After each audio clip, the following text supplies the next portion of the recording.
August 14, 1943. Camp Forrest, Tennessee. The train carrying 300 German prisoners from Rommel's defeated Afrika Korps slowed to a stop at the platform. The men pressed against windows, expecting American soldiers waiting to process them. Instead, they witnessed something that shattered core beliefs absorbed since childhood.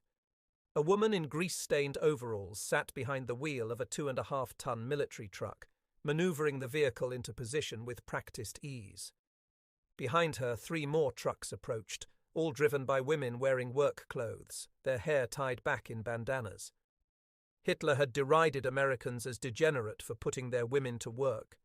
The role of German women, he declared, was to be good wives and mothers and to have more babies for the Third Reich. Yet here were American women operating heavy machinery as routinely as German men drove staff cars. This sight would prove to be merely the beginning of a complete ideological unraveling. The prisoners had spent 2 years fighting in North Africa as part of the Afrika Korps, Germany's elite armoured force. In May 1943, after the final battles at Tunis and Bizerte, over 260,000 German and Italian troops were taken as prisoners of war, including most of the Afrika Korps. These men came from a Germany where the Nazi regime had systematically removed women from the workforce since 1933, banning them from most professions and restricting university attendance. Now, on American soil, they encountered women performing every conceivable job. Women drove trucks, repaired airplanes, worked as laboratory technicians, rigged parachutes, served as radio operators. Within days, these prisoners would witness industrial capabilities operated significantly by women that surpassed anything Germany had achieved. The psychological impact would outlast their captivity, fundamentally altering their understanding of human capability. Camp Forrest, constructed starting in 1941 on 85,000 acres near Tullahoma, had grown from a Tennessee National Guard facility into one of the Army's largest installations. By August 1943, it housed thousands of German POWs who would work in surrounding agricultural areas. The population of Tullahoma had exploded from 4,500 in 1940 to over 75,000, with women filling countless support roles. The journey from North Africa had already provided disturbing revelations. During processing at camps in Casablanca and Oran, prisoners received medical care following Geneva Convention protocols. Every prisoner got the same treatment as wounded American soldiers, a surprise to men accustomed to the Wehrmacht's harsh treatment of Soviet prisoners. The 6-week Atlantic crossing on Liberty ships challenged Nazi propaganda claims. These vessels, supposedly so poorly built they would sink easily, proved remarkably seaworthy. More disturbing were female personnel aboard some ships. American military nurses held officer ranks and gave orders to male orderlies, impossible in the German military where women served only as auxiliaries without rank or insignia. Prisoner diaries from the crossing reveal their confusion. One wrote, "The American nurses are addressed as lieutenant or captain. They command and men obey. In Germany, this violates natural order. Here it appears normal." The ships themselves told a story. America was producing Liberty ships at 3 per day, with women comprising significant portions of shipyard workforces. As ships docked at Norfolk, New York, and Boston, prisoners saw America untouched by war. German propaganda had promised that the Luftwaffe had devastated American cities. Instead, they saw bustling ports with female crane operators unloading cargo. Women drove buses transporting prisoners. At the Brooklyn Navy Yard, women comprised nearly 10% of the 75,000 workers. The rail journey inland provided continuous evidence of female participation. Through Pennsylvania's industrial valleys, women operated cranes in steel mills. In Ohio's farmlands, they drove tractors across vast fields. At rail stops, female station agents directed operations. At one documented stop in Pittsburgh, prisoners witnessed hundreds of women changing shifts at a munitions plant, lunch pails in hand, chatting as they walked through factory gates. By summer 1943, the overall share of women in the US workforce had jumped from 27 to 37%. This mobilization was visible everywhere. At Douglas Aircraft in California, women comprised over 40% of workers building B-17 bombers. At Boeing in Seattle, women assembled B-29 superfortresses. The numbers were staggering to men from a nation that had refused to mobilize its female population. Camp placement followed careful patterns. The Army selected sites in rural areas, primarily in the south and southwest, far from coasts and borders. This meant prisoners would be immersed in America's agricultural heartland, where women's contribution was most visible. Labor shortages were so acute that female participation had become essential. The prisoners' first systematic exposure came through agricultural labor assignments. By 1943, the U.S. Congress had allocated funds for the Emergency Farm Labor Service, which included the recruitment, training, and placement of a female corps of farm laborers known as the Women's Land Army. German prisoners would work alongside or under supervision of American women, unthinkable in Nazi Germany. In the 5 years the WLA operated, the program employed nearly 3.5 million workers total. These women, many from cities, learned to operate tractors, manage livestock, and perform every agricultural task. German prisoners, raised to believe women lacked physical and mental capacity for such work, watched them excel daily. Documented encounters reveal the prisoners' adjustment process. Near Camp Campbell, Kentucky, 12 German prisoners were assigned to assist with harvest on a farm whose owner had been drafted. His wife managed 400 acres alone. According to camp records, the prisoners initially refused her authority, constantly seeking a male supervisor who didn't exist. When their truck broke down, she repaired it herself. After witnessing her fix the engine, their resistance crumbled. By the third day, they followed her directions without question. The industrial sphere provided equally jarring revelations. The Alcoa aluminum plant alone would produce 34% of the nation's aluminum, a metal necessary for the production of airplanes. Men still worked at these plants, but without the women, these plants would have never been as productive or as successful as they ultimately were.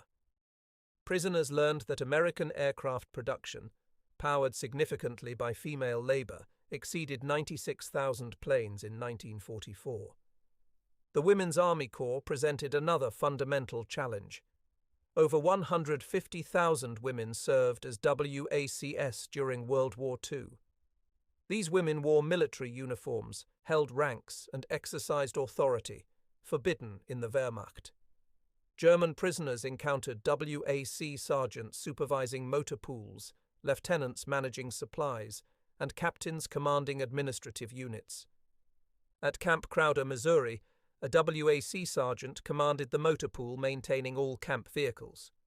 German prisoners assigned to vehicle maintenance worked under her direct supervision. She diagnosed problems, organized repairs, and trained workers. Former prisoners later admitted she knew more about engines than most German tank crews. Women filled numerous administrative and technical roles in camps nationwide.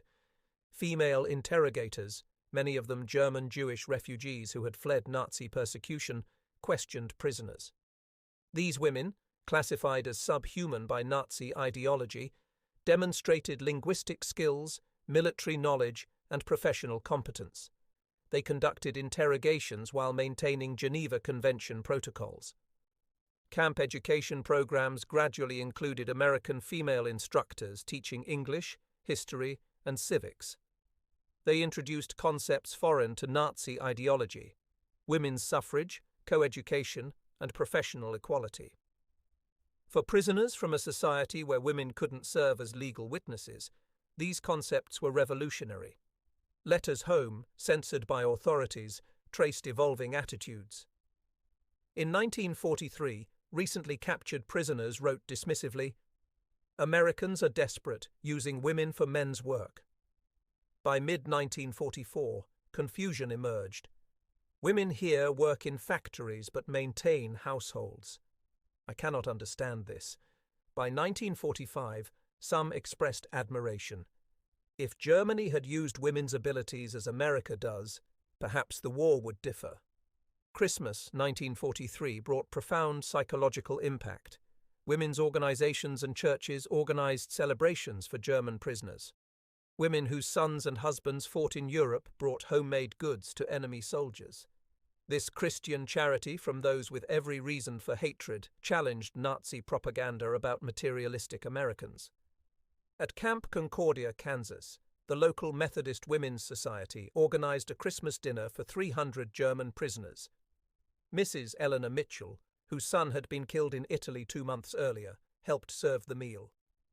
When asked why she would show kindness to enemies, she replied, "Hatred won't bring my boy back. These young men have mothers too. Perhaps if we show them kindness, they'll remember it when they return to Germany." Such acts had profound effects on prisoners. One German sergeant wrote in his diary, "The American women treat us with kindness despite our being enemies. They bring food made in their own kitchens. One woman, through a translator, told me she prays for all mothers' sons to return home safely, even German mothers. This Christianity in action contradicts everything we were told about American decadence." Educational programs by late 1944 explicitly addressed women's roles in democracy. Prisoners learned about women's suffrage achieved in 1920, women in universities since the 1830s, and female professionals in every field. Female instructors explained that democracy meant utilizing all citizens' talents, regardless of gender. Dr. Margaret Harrison, who taught American history at Fort Getty's special re-education program, recalled teaching about women's suffrage. I explained how women had organized, protested, and lobbied for decades to gain voting rights. The prisoners were astounded that such fundamental change could occur without violence or revolution. One asked if American men had fought against it. When I explained that many men had supported women's suffrage, believing it would improve democracy. Several prisoners couldn't comprehend men voluntarily sharing political power. The camps also employed women in medical roles, demonstrating professional competence equal to their male counterparts. Female doctors treated German prisoners with the same skill as male physicians. Female laboratory technicians performed diagnostic procedures. Female pharmacists prepared medications. Female dentists treated dental problems many prisoners had neglected for years. Lieutenant Mary O'Brien, an army nurse at Camp Forrest's hospital, treated hundreds of German prisoners between 1943 and 1945.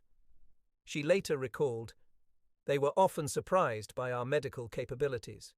Many had chronic conditions that hadn't been properly treated in the Afrika Korps. We had penicillin, which seemed miraculous to them. I remember one prisoner with a severe infection that would have meant amputation in German field hospitals. We saved his leg with antibiotics. He couldn't believe a female nurse had access to such medicines." The revelation about penicillin was particularly significant. American production of this wonder drug, unavailable to German forces, reached massive scales, with women comprising much of the production workforce. Prisoners learned that American pharmaceutical companies, employing thousands of women, were producing medications that German science hadn't achieved. This technological superiority, achieved with female participation, challenged assumptions about women's intellectual capacity. Films shown in the camps invariably included images of working women. Newsreels preceding feature films showed women in factories, shipyards, and military service. Even entertainment films reflected women's changed roles. Prisoners watched American actresses portraying working women as normal, admirable characters, rather than the corrupted figures Nazi propaganda depicted. The camp newspapers, initially controlled by Nazi prisoners, gradually began reflecting changed attitudes toward American women. By late 1944, as Nazi control weakened and American victory became certain, articles appeared that matter-of-factly mentioned female workers. the camp newspaper at Trinidad, Colorado, published an article about the local harvest, noting, 3 of the 5 combines were operated by women from surrounding farms. Spring 1945 brought devastating revelations. Newsreels showed German cities destroyed while American cities thrived. German women, protected from work by Nazi ideology, now cleared rubble with bare hands. American women who had worked throughout the war remained healthy and employed. The contrast was undeniable. Letters from Germany confirmed the worst. Wives wrote of Soviet occupation and starvation. Sisters described forced labor clearing debris. Meanwhile, prisoners ate better than their families. American women had helped produce this abundance, while German women suffered from its absence. One prisoner received a letter from his wife in Berlin. "We work 12 hours daily clearing rubble. There is no food. The children cry from hunger. We have become what you were told we never should be, laborers. But there is no choice." He had spent 2 years watching American women freely choose to work, earning wages, maintaining families. The irony was crushing. Liberation footage from concentration camps shattered remaining ideology.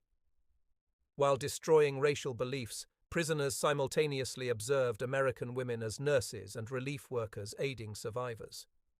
The moral contrast was absolute. Nazi ideology produced genocide, while American democracy produced liberation. By summer 1945, re-education programs addressed women's roles directly. Female instructors taught courses explaining how women's participation strengthened democracy. Statistical evidence proved overwhelming. Nearly 350,000 American women had served in uniform, while millions more worked in civilian production. The numbers were undeniable. American aircraft production exceeded 300,000 planes during the war. American shipyards launched over 2,700 Liberty ships. American factories produced 88,000 tanks. Women had been essential to every production figure. German prisoners, many of whom were engineers or technically trained, understood these statistics represented decisive advantage. Exit interviews before repatriation revealed transformed attitudes. When asked what surprised them most, many mentioned women workers. One officer stated, "We lost the war when we refused to use half our population. The Americans won because they used everyone." Another noted, "I saw American women build bombers that destroyed my hometown. If German women had built fighters, perhaps my family would still have homes." Some prisoners struggled to reconcile their observations with deeply held beliefs. They attempted explanations. American women were different, perhaps less feminine. But letters from Germany undermined such rationalizations. Their own wives and sisters now performed the same work, proving necessity rather than nationality-determined capability. The long-term impact became apparent in occupied Germany. Former prisoners often proved more accepting of women in reconstruction roles. They had witnessed success in America and knew it was possible. Some recruited women for technical positions in rebuilt industries, remembering American efficiency. Records from the occupation period show former POWs disproportionately supported women's participation in reconstruction. They established businesses employing women, promoted coeducation, and encouraged daughters to pursue careers. These individual decisions, multiplied across hundreds of thousands, gradually shifted German social norms. Kurt Fischer, captured in Italy in 1944 and imprisoned at Camp Fannin, Texas, became personnel director for a rebuilt Siemens factory in 1950. He specifically recruited women for technical positions, telling skeptics, "I saw American women build the planes that destroyed our cities. German women can rebuild what was destroyed. We cannot afford to waste their abilities again." Hans Weber, who had worked on farms near Camp Campbell, established an agricultural cooperative in Bavaria that explicitly recruited women as equal members. He had seen American farm women manage complex operations successfully. When neighbors questioned women's participation, he responded, "American women fed their nation while their men fought. German women deserve the same opportunity to contribute to our recovery." The economic miracle of the 1950s. West Germany required all available labor. Former POWs in management remembered American productivity achieved through female participation. Companies employing former POWs showed statistically higher rates of female employment than those that didn't.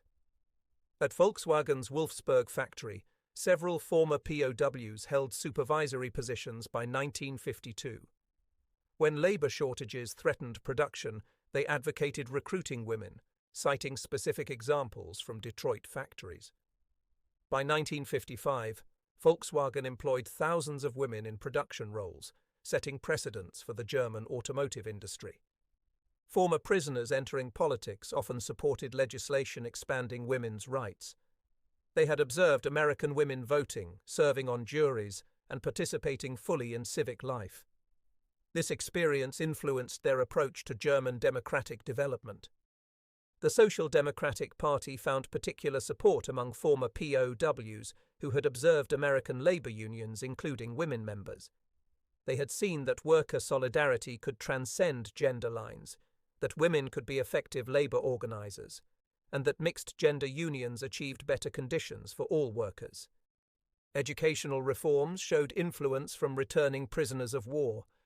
Former prisoners who became teachers or administrators often supported co-education and expanded opportunities for girls.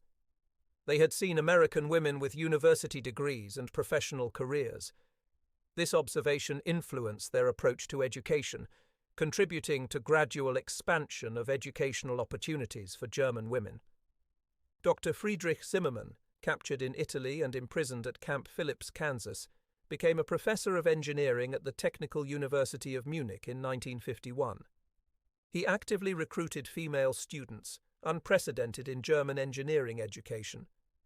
When colleagues protested, he responded, "I saw women in Kansas designing aircraft engines. They understood mathematics and physics as well as any man. We are fools if we waste half our nation's intellectual potential." The influence extended through generations. Children of former POWs grew up hearing stories of capable American women. These stories, told by fathers who had witnessed them firsthand, carried more weight than abstract discussions of women's rights. Daughters particularly benefited from fathers who had seen female capability demonstrated and could no longer deny their daughter's potential. One former prisoner wrote to his daughter in 1960, "You want to study medicine. Your mother thinks it unseemly for a woman. But I remember the American female doctors who treated us prisoners. They were as skilled as any German physician. If American women could be doctors in 1943, my daughter can be one in 1960. The transformation wasn't universal. Some prisoners returned unchanged, clinging to traditional views despite evidence. Others experienced gradual change over years. But for many, seeing American women in action created irreversible doubt about ideologies restricting human potential based on gender. Former POWs became unexpected allies for women's advancement in conservative German society. They couldn't dismiss women's rights as foreign impositions because they had witnessed capabilities firsthand. Their testimony that women's work didn't destroy families helped counter traditional opposition. Academic studies in the 1960s documented this influence. Sociologists found consistent patterns of greater acceptance among those imprisoned in America versus elsewhere. Historians traced policy decisions to individuals whose captivity experiences influenced later actions. These studies revealed a hidden influence on German social transformation.